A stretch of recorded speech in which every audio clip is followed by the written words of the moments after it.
बेटा 1.2 एक्सरसाइज हम पढ़ रहे हैं, तो इसमें सवाल मतलब ऑलमोस्ट तमाम सवाल एक ही तरह के हैं। Find the values of x and y, यानी आपको इक्वेशंस गिवन होंगी, ठीक है, आयोटा की फॉर्म में। आपने इसमें x y u v a b ऐसे वैल्यूज फाइंड करनी होती है।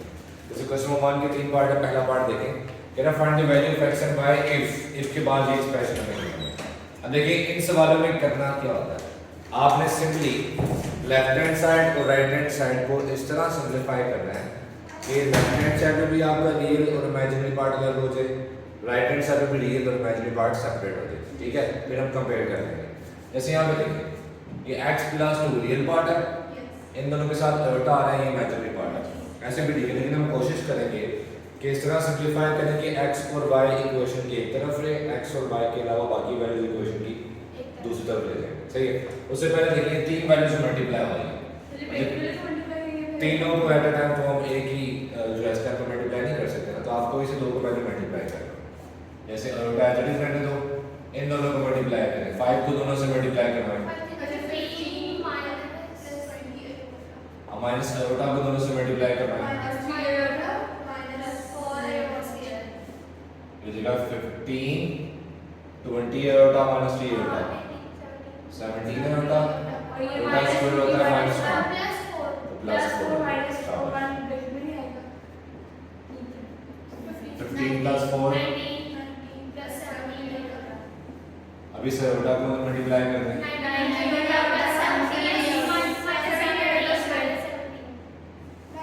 और अल्टा स्क्वायर क्या होता है, अल्टा स्क्वायर क्या होता है, तो इसकी वजह से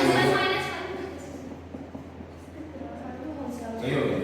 हमारे लेफ्ट साइड पे क्या चलता आ रहा है, क्या चल रहा है, सही आप इधर क्यों लिखा है 70। देखो जो स्टैंडर्ड नोटेशन होती है उसमें रियल पार्ट पहले आता है, इमेजिनरी पार्ट बाद में आता है, तो इसलिए मैंने रियल पार्ट पहले लिख लिया, इमेजिनरी पार्ट बाद में, ठीक हो गया। अच्छा हमने क्या करता है, ऐसे भी ठीक है, ऐसे भी सवाल हो जाएगा, लेकिन हम क्या करते हैं x और y के अलावा बाकी वैल्यू एक तरफ ले आते हैं। -17 प्लस 19 है उल्टा एज इट इज, प्लस 2 इस तरफ आके माइनस 2 और माइनस 3 उल्टा, इस तरफ क्या है क्या -17 माइनस 2 माइनस 19 है उल्टा प्लस 3 22 है उल्टा। देखिए हमने इसको सिंपलीफाई कर लिया, लेफ्ट साइड पे भी रियल और इमेजिनरी पार्ट एक एक है, सेपरेट है, राइट साइड पे भी रियल और इमेजिनरी पार्ट एक एक है, सेपरेट है। तो इस केस के बाद आप क्या करेंगे, comparing real and imaginary parts. देखिए रियल को रियल के साथ और इमेजिनरी को इमेजिनरी के साथ कंपेयर करते हैं। तो लेफ्ट साइड पे रियल पार्ट क्या है, राइट साइड पे, तो ये x का आंसर आ गया जी। लेफ्ट साइड पे इमेजिनरी पार्ट क्या है और राइट साइड में इमेजिनरी पार्ट क्या है, ये y का आंसर आ गया। तो इमेजिनरी पार्ट की बात करते तो उल्टा नहीं आता उसमें, सही है। अगेन इसको हम बाद में देखते हैं, पहले हम इसको थोड़ा सिंपलीफाई कर लेते हैं राइट साइड, क्योंकि यहाँ पे तीन वैल्यूज मल्टीप्लाई हो गई। मुझे एक चीज बताएं, a b c मल्टीप्लाई हो रहा है, c ओवर d लिखा हुआ, लेकिन जब वैल्यूज मल्टीप्लाई हो रही हो तो मैं किसी एक वैल्यू को किसी टर्म से डिवाइड करूं तो इफेक्ट ओवरऑल ही आएगा। मैं c ओवर d कर लूं तो भी ओवरऑल इफेक्ट आएगा, मैं b ओवर d कर लूं तब भी ओवरऑल इफेक्ट आएगा, मैं a ओवर d कर लूं तब भी ओवरऑल इफेक्ट ही आएगा। तो जब वैल्यूज मल्टीप्लाई हो रही हो तो किसी एक वैल्यू को डिवाइड करते तो ओवरऑल इफेक्ट ही आएगा, फर्क नहीं पड़ता। ऐसे ही है, ये देखिए तीनों वैल्यूज मल्टीप्लाई हो रही हैं, तो डिवाइड में सिर्फ इस टर्म को 5 से डिवाइड कर लूं या इसको 5 से डिवाइड कर लूं या इसको 5 से डिवाइड कर लूं, फर्क पड़ेगा नहीं ना। तो देखिए मैं 5 को यहां डिवाइड करनी मुझे यहां डिवाइड करनी नहीं, कैसे फर्क पड़ेगा, वो वैल्यूज अलग है वो अलग है, लेकिन जब मल्टीप्लाई हो रहा होता है तो ओवरऑल इफेक्ट सेम ही आता है। प्लस माइनस हो रहा है, जैसे लिखा है a प्लस b प्लस, मतलब इनके आप ये कह रहे हैं कि डिवाइड करेंगे तो आंसर सेम सेम आएगा। हां सेम आंसर आएगा। अब देखो ये देखो मल्टीप्लिकेशन में कुछ और होता है, एडिशन या सब्ट्रैक्शन में क्या होता है, देखो अब मैं b ओवर d करूंगा तो आंसर कुछ और आएगा, c ओवर d करूंगा आंसर कुछ और आएगा, इस तरह a ओवर d करूंगा आंसर कुछ और आएगा। प्लस माइनस में फर्क पड़ता है कि आप किसको डिवाइड कर रहे हो, लेकिन मल्टीप्लिकेशन में किसी भी एक टर्म को डिवाइड करें तो ओवरऑल इफेक्ट नहीं पड़ता, ओवरऑल आंसर सेम आता है। मल्टीप्लिकेशन। क्लियर हो गया? ये याद रखने वाली चीज़ें हैं, ठीक है। यहाँ कुछ एग्जाम्पल के साथ भी देख सकते थे हम, लेकिन नहीं जरूरत नहीं है। जैसे चलो देख लो 2 इंटू 3 इंटू थोड़ी बड़ी वाली लिख देता हूँ 16 इंटू 10। ओके, इसको 2 से डिवाइड करो, क्या आंसर आएगा? 5। उसके बाद इन दोनों को मल्टीप्लाई करो। चलो और सिंप्लीफाइड एग्जाम्पल कर लेता हूँ। ये 10/2 क्या होगा? 5। 5 को 12 से मल्टीप्लाई करो 60 आंसर आ रहा है। ओके, ये लो 6/2 3 इंटू 2 6 इंटू 10 60 आ रहा है। ये लो 2/2 1 तो 1 इंटू 60। हाँ जी, आंसर सेम आ रहा है। ये जब मल्टीप्लिकेशन हो रही हो तो किसी भी एक वैल्यू को डिवाइड कर दो, ओवरऑल आंसर आपका सेम रहता है, लेकिन प्लस माइनस में फर्क पड़ता है। तो उसके मतलब तीनों मल्टीप्लाई हो रहे हैं तो मैं 5 को किसी भी एक के साथ डिवाइड कर दूँ, इशू नहीं है ना। सर पहले हम ये करेंगे ना, पहले दोनों ब्रैकेट्स को मल्टीप्लाई कर देंगे, जो आंसर आएगा उसके साथ मल्टीप्लाई करेंगे। लेकिन एक चीज भी तो देखो ना, एक चीज भी तो देखो कि 5 देखो इन दोनों से आसानी से डिवाइड हो रहा है, तो पहले मैं 5 को इनके साथ आसानी से डिवाइड कर लेता हूँ। ये 2 माइनस डिवाइड कर सकते हैं सर। 3 से आप भी बात देखिए ना, आप 3 डिवाइड करके देख लो। ये सर अभी करेंगे तो मिलेगा। मैंने इसके नीचे 5 लिखने की बजाय इसके लिख दिया। हाँ, आप कैसे लिख सकते हैं इसके नीचे? अभी आपके सामने एग्जाम्पल किया मैंने। हाँ बताओ, आप बताओ आपके माइंड में क्या है? सर देखिए ना सर, मैथ वाला भी हो रहा है। ब्रैकेट्स है तो ब्रैकेट्स ना हो नीचे चलो हो सकता था, लेकिन अब ब्रैकेट्स हैं 3 डिवाइड। मैंने आपके सामने ब्रैकेट्स के साथ एग्जाम्पल दी थी नहीं तीन। जी जी हाँ। हाँ, तो उसमें देखो मैं जिससे मल्टी 2 को डिवाइड करूँ वाला आंसर सेम नहीं आ रहा था? आ रहा था कि नहीं आ रहा था? ये मारा था। फिर तो ब्रैकेट्स का मतलब क्या होता है कि वो मल्टीप्लाई हो रहा है। तो मल्टीप्लिकेशन के केस में आप किसी भी एक वैल्यू को डिवाइड कर सकते हो, ओवरऑल आंसर सेम आएगा, ठीक है। ये याद रखिए, मल्टीप्लिकेशन के केस में आप किसी भी एक वैल्यू से डिवाइड करते हैं, आंसर सेम आएगा। अब चूंकि मैं इसके साथ डिवाइड नहीं कर सकता, देखो पॉइंट्स में आंसर आ रहा है, तो सिर्फ 5 को मैं इसके नीचे लिखने के बजाय इसके नीचे लिख देता हूँ, फर्क नहीं पड़ेगा, आंसर सेम आएगा। ओके चलो, ये हो गया 2 माइनस 3 एज इट इज। देखो ऊपर से 5 कॉमन आ जाएगा, बाकी क्या रहेगा? -1 प्लस और जो 5 कॉमन आया तो 5 से कट गया, डन। क्या रहेगा? -3 होगा। याद हो गया सवाल? ओके, आसान हो गया ना। अब आप इन दो को मल्टीप्लाई कर दो, इन दो को पहले कर दो, आपकी मर्जी है, लेकिन स्टेप बाय स्टेप ही होगा। पहले मैं इन दो को मल्टीप्लाई करता हूँ। यहाँ एक और चीज देखिए, यहाँ पे क्या चल रहा है?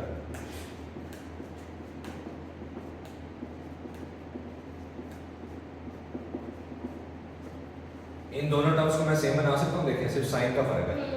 अगर मैं इसमें से माइनस कॉमन ले लूँ, माइनस कॉमन ले लूँ या फिर इस माइनस को मल्टीप्लाई करवा दें इसके साथ, क्या आ जाएगा? 1 माइनस योटा, ये 3 योटा रहेगा। सर ने माइनस अगर कॉमन दिया, सर अगर माइनस कॉमन लेंगे तो फिर भी 3 योटा वाला साइन माइनस को मल्टीप्लाई करा दो। सेम बनाने के लिए चलेगा -3। ये देखो ना, माइनस तो मल्टीप्लाई हो रहा है ना, पहले अभी इसका 5 थी ना, तो माइनस को माइनस के साथ मल्टीप्लाई कर दिए, दोनों के साइन सेम हो गए। हो गया, तो ये दोनों सेम कट गए।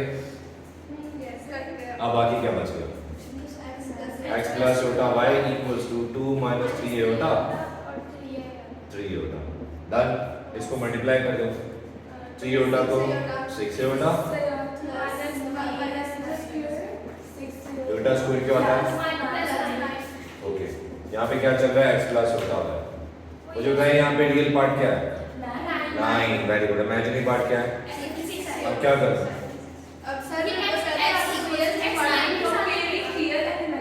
Comparing real and imaginary parts, ठीक है। Very good. Real part real की इक्वल और इमेजिनरी पार्ट इमेजिनरी की। सर मुझे एक बात कंफ्यूज कर रही है कि आपने वहाँ पर रियल पार्ट को पहले लिखना था, तो इसलिए आपने माइनस इसलिए मैंने जानबूझ के लिखा ताकि आपको पता चले कि इससे फर्क नहीं पड़ता। बस रियल को रियल के साथ और इमेजिनरी को इमेजिनरी के साथ। ऐसे नहीं करना कि पहले को पहले के साथ, दूसरी को दूसरी के साथ, ऐसे नहीं करना। क्लियर? ओके हो गया। जैसे यहाँ पे पहली x है और यहाँ पे पहली क्या है? 6। लेकिन ये रियल है, ये रियल नहीं है। आप इसको अरेंज करके ऐसे लिख लो, 9 प्लस 6 होगा, इट डजंट मैटर। रियल अभी रियल से कंपेयर होगा तो x इक्वल टू 9 आ गया और y इक्वल टू 6। सर ये माइनस साइन नहीं हो जाएगा? माइनस था, माइनस माइनस प्लस हो गया, और स्क्वायर की वजह से। नहीं सर, जब आपने उसको चेंज किया नहीं, तो ऐसे नहीं। वो हमने तो सर आप कब किया देखो तो ओके यहाँ तक देख लो कोई सवाल है तो पूछ लो अगेन इसको पहले सिंपलीफाई करना है सिंपलीफाई मतलब कि डिनोमिनेटर एक्सप्रेशन नहीं होना चाहिए डिनोमिनेटर में कुछ नहीं होना चाहिए तो दो तरह से आप इसको सिंपलीफाई कर सकते हो क्या आप इसका एलसीएम ले लो फिर जो भी एलसीएम आया होगा उसको क्रॉस मल्टीप्लिकेशन कर दो यहाँ दूसरा आसान तरीका हम क्या करते आते थे कि डिनोमिनेटर खत्म करने के लिए जो भी डिनोमिनेटर का एलसीएम आ रहा है उस एलसीएम से सब को मल्टीप्लाई कर दो तो यहाँ पे डिनोमिनेटर का एलसीएम क्या आएगा 2 + रोटा 3 - रोटा सबको मल्टीप्लाई कर दो वो भी ठीक है या जो आपने अक्सर किया हुआ है इस चैप्टर में हाँ वेरी गुड क्रॉस नहीं नीचे से रोटा खत्म करना है तो कैसे खत्म करो इसके कॉन्जुगेट से मल्टीप्लाई करना है प्लस इसे रैशनलाइजेशन नहीं करना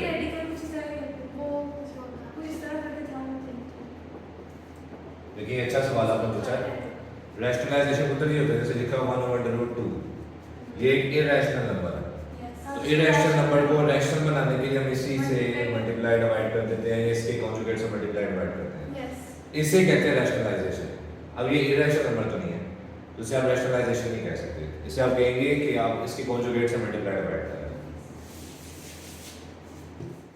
ओके x दोनों से मल्टीप्लाई होगा तो 2x - x होता ओवर नीचे formula pack a² - b² okay plus y दोनों से मल्टीप्लाई होगा 3y y होता अगेन नीचे फॉर्मूला पैक 3² - root² ये as it is done 2x - x iota over 2² क्या होता है iota² की वजह से शाबाश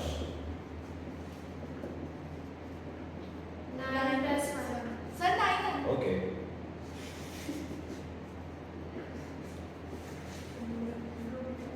ये इक्वल एक ही दफा हम लिखेंगे 5 10 अब डिनोमिनेटर खत्म करना है तो डिनोमिनेटर 50 ये देखो ना क्या हो गया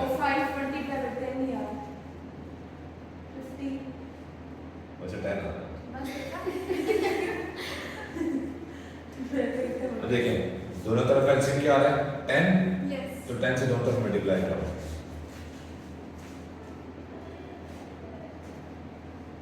फिफ्टी से भी हो जाएगा ओके जब इसको 10 से मल्टीप्लाई करेंगे तो 5 to the 10 2 रह जाएगा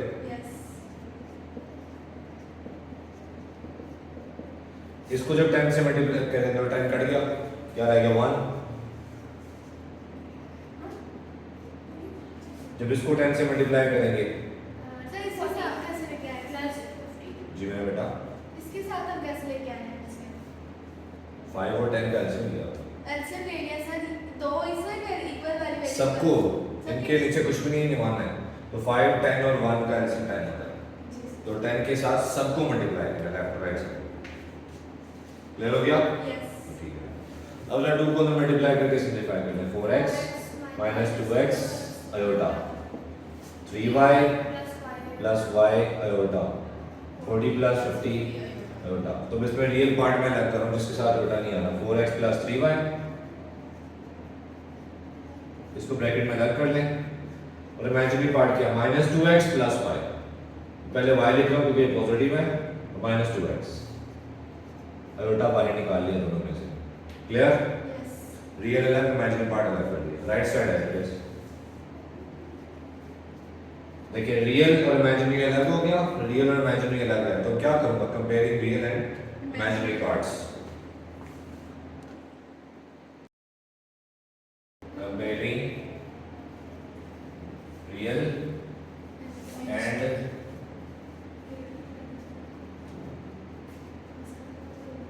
इमेजिनरी पार्ट्स तो लेफ्ट हैंड साइड में रियल पार्ट क्या है हाँ लेफ्ट हैंड साइड में रियल पार्ट क्या है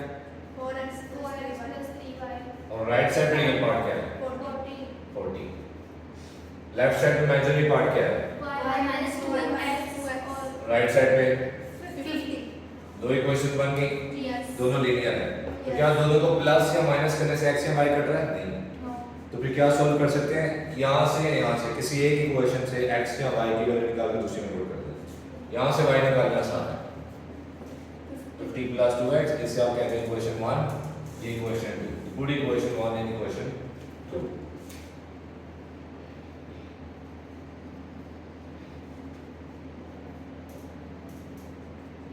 यानी 2 में मैं y की जगह क्या पुट करूंगा? 50 plus 2x equals to 40 as it is. 4x, 150, 6x, 40. 4x plus 6x, 10x, 150 इधर आके माइनस होगा 110 माइनस का, 10 इधर आके डिवाइड होगा तो we have माइनस 11। इसको वापस पुट कर दें 1 में ताकि y भी आ जाए। तो y equals to 50 plus 2x की जगह आ गया 11 माइनस प्लस 22 22, या यहाँ से आ गया